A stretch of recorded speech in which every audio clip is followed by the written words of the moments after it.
Crime Photographer.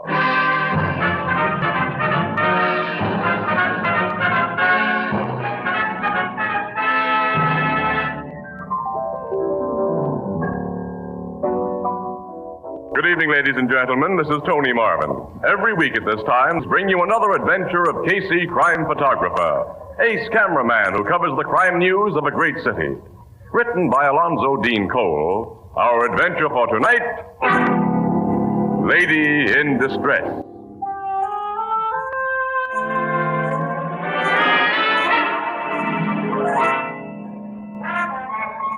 Early, about 2 o'clock. A narrow midtown street lined with raucous nightclubs. Wandering lazily along it is a tall, slim man whose costume in this metropolitan center is, well, bizarre to say the least.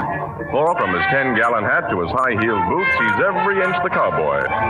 Suddenly, from a shadowed doorway, he hears... Mister. Huh? Mister, please.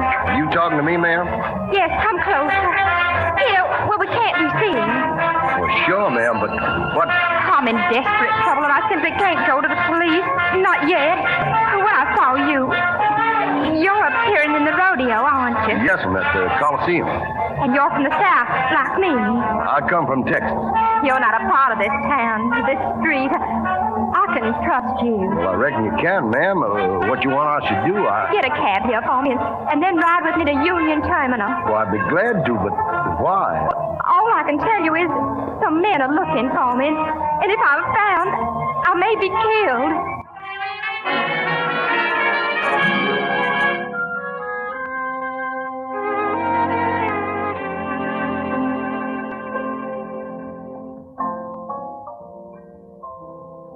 So you and Casey took in the rodeo last night, huh, Miss Williams? No. Casey went alone, Ethel. Yeah, I went alone. I saw a swell show, too. Poor Miss Williams. She had a date with her aunt and uncle. They spent the evening at Pinky Bannister. That clip joint? Yeah, her aunt and uncle are the adventurous type. Well, we had a little excitement at Bannister's Club. That South American playboy. You've heard of him, Ethelbert. Senior Gallo? Oh, yeah. Well, he and another inebriated gentleman got into a fist fight and had to be gently removed by Bannister's muscle men. They say that rich Gallo fella always carries a gold-plated gun and a diamond-studded holster for his self-protection. Did he... No, there were no fireworks. Boy, but I saw the real action at the rodeo, though. Guys bulldogging steers, roping wild longhorns. I really saw a show. Quite a few of them cowboys has been coming into this bar. See their fancy dresses, Yeah. you know? Just like in them Gene Autry movies. Yeah, there's some swell fellas among them. I got fairly well acquainted with a bunch, taking publicity pictures and all Say, that. here comes one of them now. Hello, Casey. Howdy, Miss Williams. Hi, Tom. Hello, Mr. Morrissey. Just finished your matinee? Yeah. Elbert, shake hands with Barbecue Tom Morrissey. Pleased to meet up with you. Glad to know you. Casey, I was over to your office a minute ago, and they said I'd find you here. Oh, you wanted to see me about something? Yeah. Would you excuse us, Miss Williams? Why, sure. Yes, of course. What's wrong, fella? You look kind of worried. I'm terribly worried. I know you well enough to figure you're a good man to come to for advice. Last night, Casey, I met a young lady. Oh, wait a minute. When it comes to women, Tom, I don't know from nothing. Well, you might know how I can find her. You met her last night? You lost her already? Well, she was in big trouble, Casey, and it was really early this morning I met her. I was walking up a street near the Coliseum, sort of gawking up at them nightclub places, and she ran up and asked me to get her in a cab. Some men were after her. Oh, you fell for it, huh? Well, what happened after you and the gal got into the cab, Tom? Well, I tried to persuade her to tell me about the men she was afraid of, but she said she couldn't because it concerned her family honor. Family honor? Which was also the reason she couldn't go to the police. Oh. Did she tell you anything about herself? Well, only that her friends called her Mary Bell and that she was from a fine old Southern family. You say she was young and blonde And beautiful, Casey. How much dough did she borrow from you? How'd you guess she borrowed money? Oh, I'm kind of good at that kind of guesses. How much? $100. Now, look here, Casey. Don't you go getting wrong ideas about that little lady. She wasn't no gold digger. Well, what happened after she got your dough? Well, she got out of the cab and promised to meet me at noon today. I waited from noon till after 2 o'clock at the place she said she'd be, but she didn't show up. I've got to find her, Casey, and if them fellas she was afraid of has done her any harm... Can't you see, Tom, that you've been a fall guy for one of the oldest rackets in the world? I won't believe that. You know your way around this city. I don't. Now, how do I go about finding Mary Bell? You go down to police headquarters and tell your story. But I can't do that. She didn't want the police to know. Oh, I remember, yeah. Well, for your future protection, pal, come across the street to the Express building with me. We just might find a picture of your Mary Bell in our petty rackets file.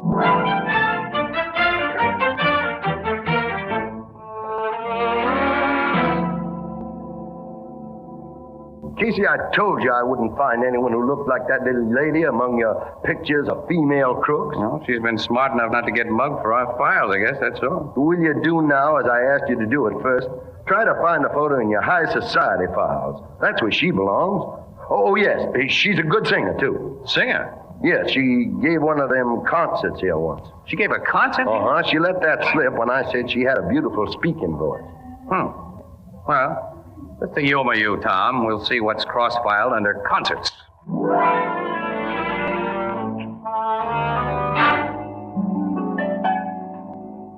That's her, Casey. That's a picture of Mary Bell. You sure? Wait a minute, Tommy. You sure? Of course I'm sure. What's the stuff in the file say about her?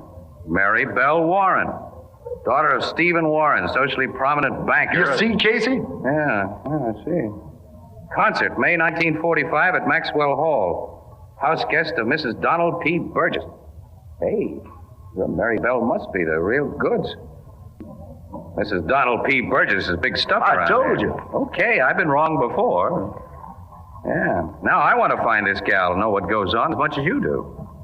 This looks like the beginning of a front page story. Let me get that phone. What you gonna do? Wait a minute.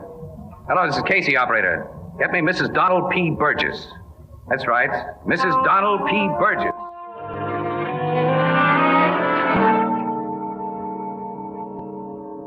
Yeah, thanks very much, Mrs. Burgess. I know I've given you cause for worry, and I'm sorry. Yes, I'll call you back the moment we learn anything. Goodbye. What'd she say, Casey? Mary Bell Warren phoned her shortly after 2 o'clock this morning. That must have been right after she left me. That's right, Tom. She asked Mrs. Burgess if she could come up to her place. That she had to have some advice. You see? Something happened to her. Well, yeah, the girl never did show up. Afraid that's the way it adds up, too. Whatever happened must have started, though, about 3 months ago. What do you mean? Because Mrs. Burgess said that Miss Warren and her family are old friends, you see, and 3 months ago, she got a letter from the gal's mother in the South saying that Mary Bell had abruptly decided to come here. And that phone call this morning is the first that anyone has heard from her. Well, what in tarnation do you suppose? Well, what basis have I got to suppose anything? A strange babe takes you for $100 with what sounds like the gal in distress gag.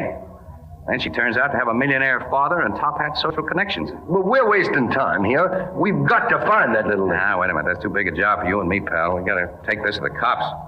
Neil, guess you're right. Yeah, I'll probably crab my chance for an exclusive, but I will take this picture of Miss Warren and get him started. Casey? Oh, hello, Annie. Hey, Annie, come in here a minute. Wait a minute. Look, you get a lot of wound-page assignments. Ever run across the blonde in this picture? Face is familiar. Hey, Casey, I saw her last night. You what, huh? You saw her last night. Yeah, at Pink Bannister's Club. Pink Bannister. Yeah, she's a singer there. In that lousy joint? Oh, yeah, she did seem awfully out of place. She looked like a lady, and she had a sweet voice. Well, have you got her picture? Come on, I'll tell you on our way to Pink Bannister's.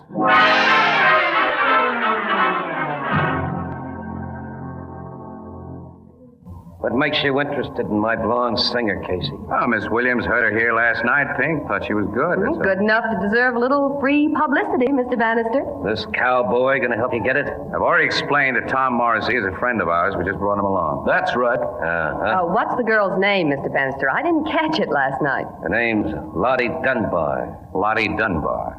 Yeah. How long she worked for you? Oh, about 2 months. Where does she live? Montrose Hotel. Oh, it's not a very classy joint. How late does she work here? Well, our last floor show's 3 a.m. Did she work that late this morning? No, she said she was sick. She left early. We need more than that information. I want to know why she Now, wait a left minute, you Tom. early. I asked you to keep your mouth shut. I'm sorry, Casey. Hey, I don't get this. All right. Might as well give it to you straight. We have reason to believe that something's happened to Lottie Dunbar. Something's happened. Yeah. What made her leave here early? I've already told you. Did she come to you and say she was sick? Yeah, here in my office. Now, that's all I know. Was, anyone with you at the time? Well, yeah, a couple of chumps had gotten into a fight on the floor. My boys had brought him in here for a cooling off. I talked one of them out of it, sent him home. The other was still in here with me. Well, that checks, Casey. I told you about that fight. And I saw Gallo leave this office, and the other man hadn't come out when I left with Uncle Wilmer. Hey, who was this other man, Pink? Just a quarrelsome drunk I never met before and I never want to see again. Well, after I collected the bill he owed, one of my boys put him out, told him not to come back. Now, suppose you tell me why you think something's happened to the Dunbar girl. Well, it's too long a story to go into now. But if we don't find her soon in good health, you'll hear all about it from the cops. I can't tell them any more than I told you, Casey. Okay, Pink. Come on, Annie, let's go. Come on, Tom. We'll try the Montrose Hotel. So long, Pink. So long. Goodbye. Yeah. Huh? Hello? Yeah, boss. Come here. Want me I should follow them wise guys? Yeah, I want to know every place they go and about everyone they talk to. I'll be with them all the way. And, if it seems necessary... Sure, boss. I know what to do.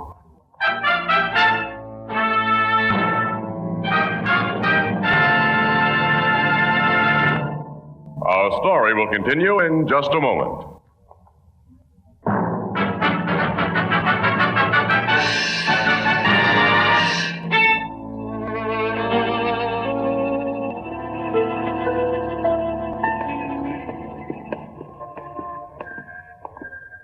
Well, the hotel manager told us Mary Bell didn't come home this morning and ain't been seen since yesterday, Miss Williams. No, I figured all this would be a waste of time. Well, let's get back to the car. Okay. Only one thing to do now, let's go to the cops. Which means goodbye exclusive. Miss Williams, how can you think of newspaper stories when that little lady may be heard Oh, of? I'm sorry, Mr. Morris. See, Tom, we got to be impersonal in our jobs. If we weren't, we... Hey, wait a minute. What? That guy getting into the green car up ahead of us. Yes. Seems to me that green convertible was behind us when we drove up here. It was. I noticed it. Hey, Casey, I just placed that man. He was one of the bouncers who broke up the fight in Bannister's place last night. Oh, that's very interesting, Annie. All right, I'll start our car and see what he does. You and Tom keep an eye on him. Okay.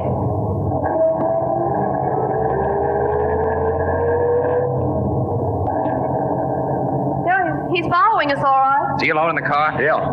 He may be closer to information about Mary Bell Warren than we figured a few minutes ago. If that guy is tailing us, I've got an idea.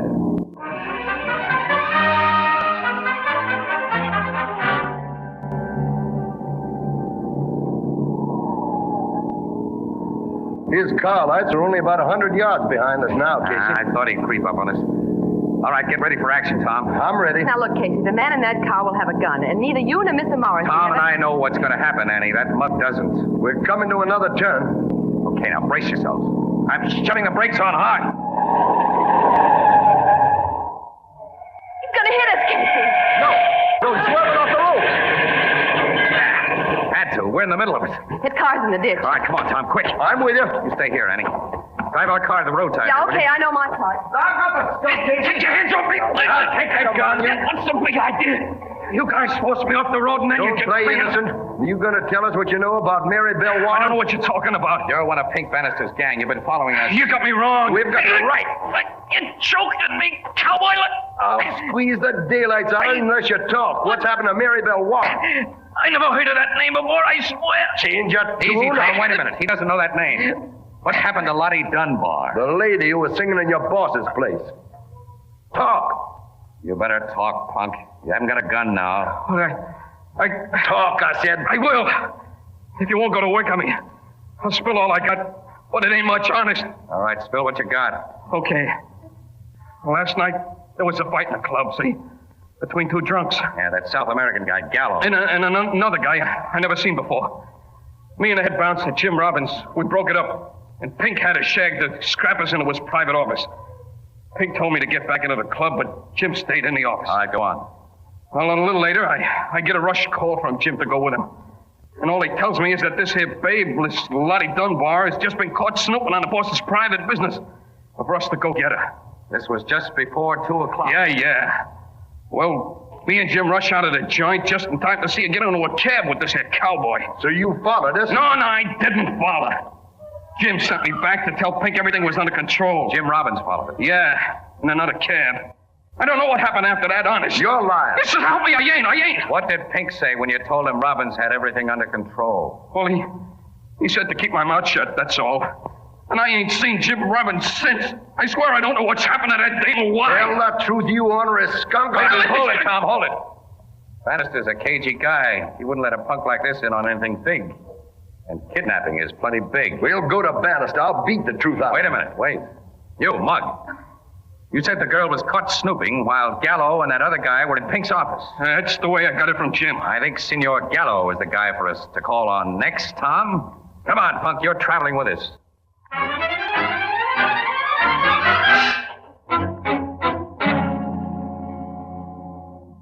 I can tell you nothing more. When I was in that Bannister club last night, a strange man insulted me, and I struck him. Then in his office, Senor Bannister made the man apologize, and I came back here to my hotel. That is all that happened in Senor Bannister's office. I think you're forgetting something that happened there, Mr. Gallo. No. Yes, look here. The girl has been kidnapped, possibly killed, because she saw or overheard something in Bannister's office that you can tell us about. You're going to cover up for the rats that snatched her? I do not know. You do know. I'm sure of it because you're scared. You're scared, and it shows in every move you make, every word you say. What are you afraid of, Gallo? Well, If you don't tell us, mister, we'll find out. Yes, you will find out. And the police. I was a fool to think it could be kept a secret. Let's have it. Last night in that office, I killed a man. You killed a man? Yes, I am a murderer. Who did you kill? The man who insulted me.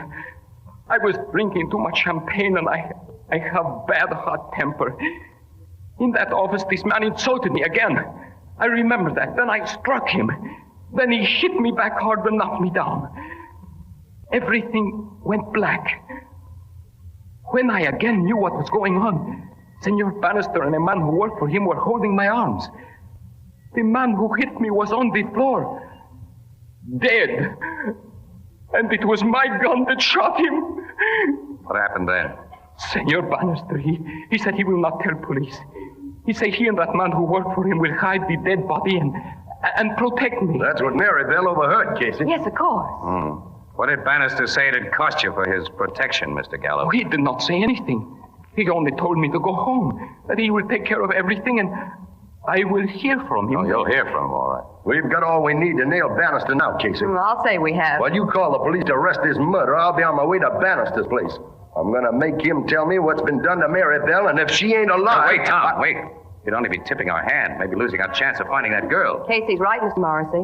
Well, what shall we do? Well, first I'll call the cops. To arrest me? Yes, Mr. Gallo. Thing doesn't add up. Not at all. What do you mean, Casey? I'll pin him. Oh, hello, headquarters. Connecting with homicide, will you, Captain Logan? Tom, here's what I mean. Yeah. If Miss Warren was snooping on Bannister while he covered up a murder, he had reason for kidnapping her. But why was she snooping? Why was she working in his joint? Why didn't she run to the cops? Yeah, there's a lot of funny things. Yeah, including that crack about her family honor. And another thing, oh, wait a minute. Hello, Logan. It's Casey speaking. Listen, Logan, I'm going to be down to headquarters in about 20 minutes with a very wealthy Senor Jose Gallo. Because he says he's a murderer. Yeah, he just made a confession. Yeah, well, wait a minute. Now, let me tell you something now that's really important. Put a tap on Pink Bannister's telephone lines, Logan. Yeah, right away, yes. And put a shadow on him, too, the best you got. I'll tell you why when I see you. Logan, it's too long a story to go into now. But do it, will you, pal, and quick. We're starting right away. Goodbye. Tom, I think we can expect action from Mr. Pink Bannister very soon. You want him shadowed? And his phone line's tapped. Because he's going to receive a report from one of his hired hands as soon as it's done. Who? The punk right here. Who, me? Yes, you. With my fingers around your neck. And you'll tell him you're still spying on us. That we've been talking to Senor Gallo, that we've just left his hotel with him, and you overheard us say we were taking him to police headquarters. We'll be at police headquarters when you phone that report. I get it, Casey. Bannister will guess that Gallo's confessed to us, and he'll make some kind of a break. I think so, Annie. You know, I've acquired a hunch about that family honor gag of Mary Bell's. Oh? What is it? Oh, no. The kind of hunch I might talk myself out of if I talked about it. Let's get down to Logan's.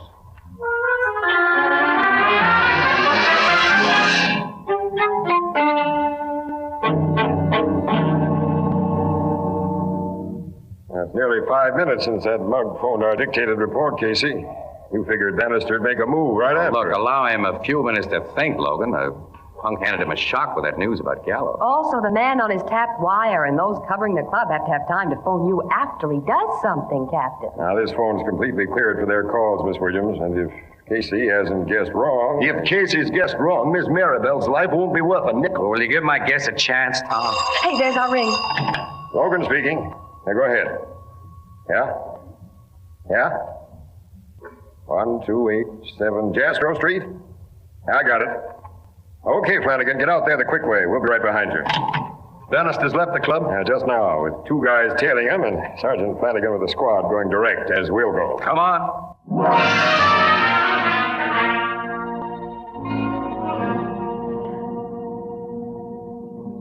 He's gone into the house, Captain. That's all I've been waiting for, cowboy. My men have the joint completely surrounded. Come on.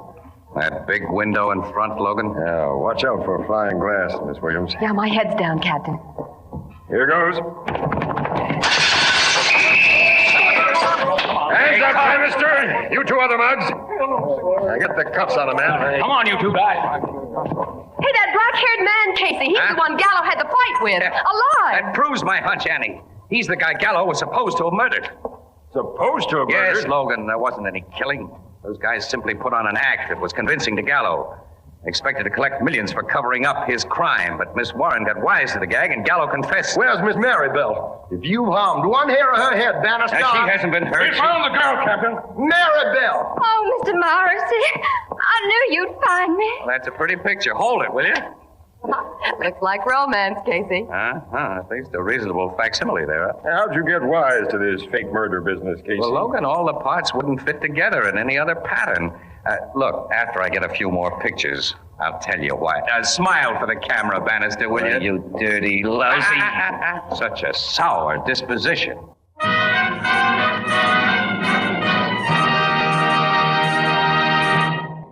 We'll join the crowd at the Blue Note in just a moment.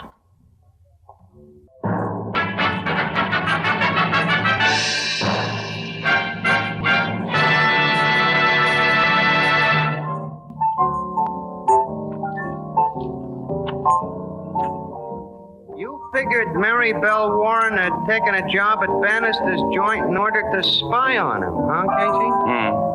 Well, we know now, Ethelbert, that Bannister worked his fake murder gag on Miss Warren's brother about a year ago. Has been blackmailing him ever since. Her brother finally confessed the supposed killing to Maribel, and she refused to believe that he'd murder anyone. So she came down here under an assumed name to get the lowdown. That guy Bannister had some racket, making people believe they were murderers and then blackmailing them. Yep.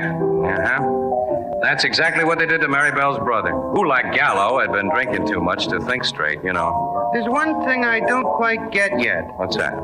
Miss Maribel Warren had money. Why did she borrow $100 from that cowboy? Oh, she's a smart babe, pal. In case Bannister's mugs caught up with her, you see, as Jim Robbins did. Well, she figured the loss of $100 would make Tom try to find her. She's convinced now that he didn't need such an incentive. Think him and her are gonna team up, Miss Williams?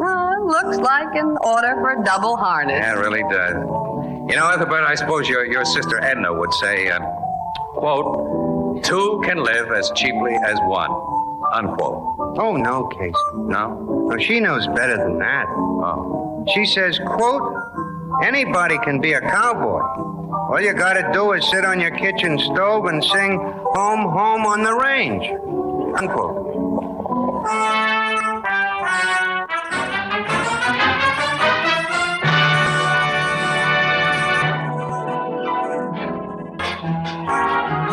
Crime Photographer is directed by John Dietz. The original music is by Archie Blyer, and the program features Miss Jan Miner as Anne and John Gibson as Ethelbert. Herman Chittison is the Blue Note pianist. This is Tony Marvin saying good night.